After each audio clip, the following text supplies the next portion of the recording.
Welcome guys to this video. I will show with you step by step how to request a ticket verification in China Eastern. So guys, go to Google and search for request a ticket verification.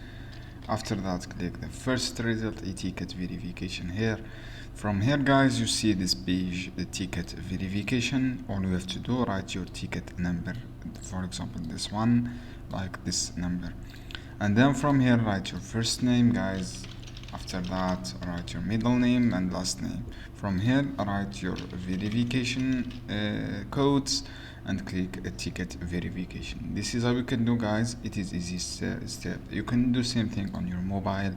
Just go to the you see three line here. Click verification ticket or ticket verification from home page, and then write your all information. Click ticket verification.